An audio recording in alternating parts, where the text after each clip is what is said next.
Pasos en la nieve.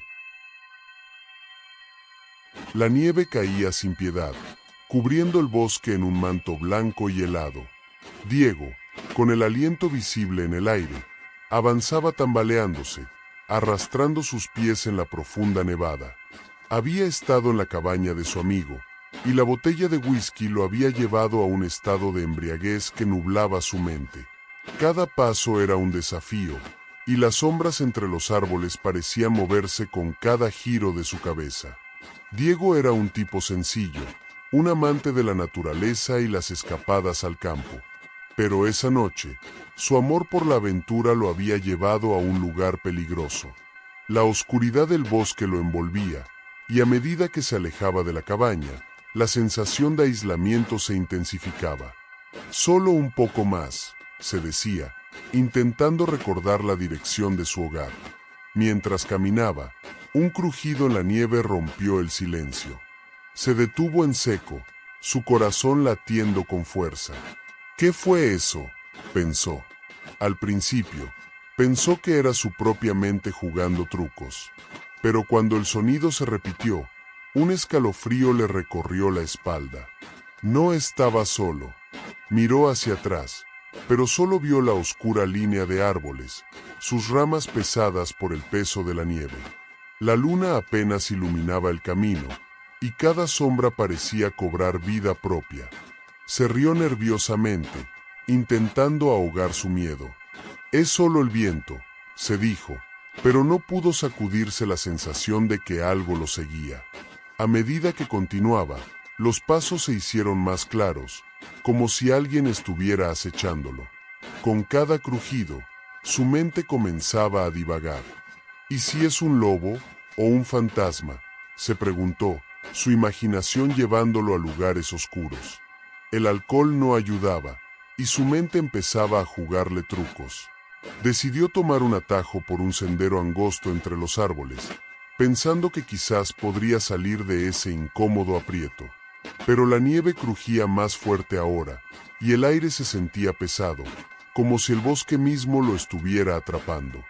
Diego miró a su alrededor, el frío le mordía las mejillas, y el pánico comenzaba a crecer en su pecho.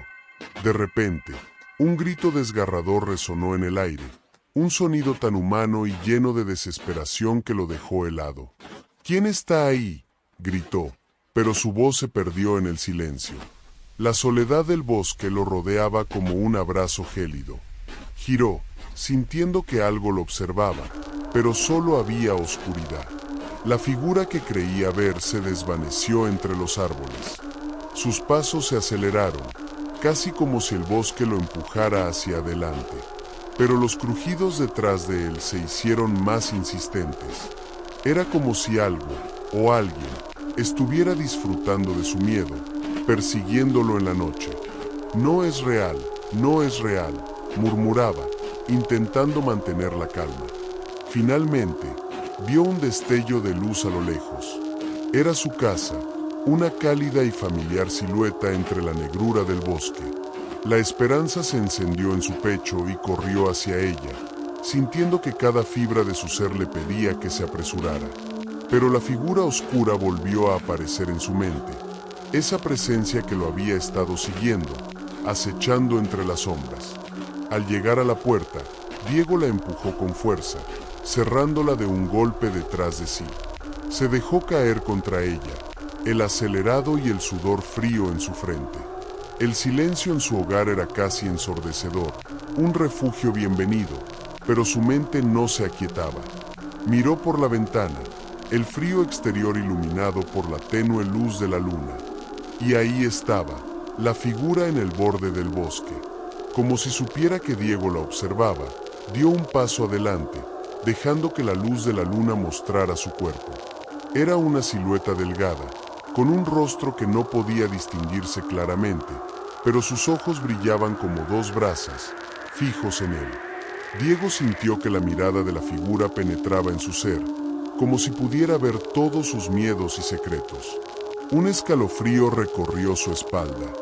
La figura sonrió, y aunque no podía escucharla, podía sentir que su risa flotaba en el aire helado, resonando en su mente. El terror lo invadió y en un instante de desesperación se apartó de la ventana. Pero no había dónde escapar. Esa risa se volvió un eco constante en su mente, burlándose de su impotencia. Mientras la figura permanecía ahí, observándolo, Diego comprendió que no había forma de huir. Ya no estaba a salvo. El bosque estaba lleno de secretos oscuros, y ahora uno de ellos lo había encontrado. Se dejó caer al suelo, sintiéndose atrapado en una pesadilla de la que no podía despertar, mientras la risa continuaba, convirtiéndose en un murmullo aterrador que llenaba cada rincón de su mente. La noche se cerró sobre él, y supo que, aunque había cruzado la puerta, la verdadera oscuridad había llegado para quedarse.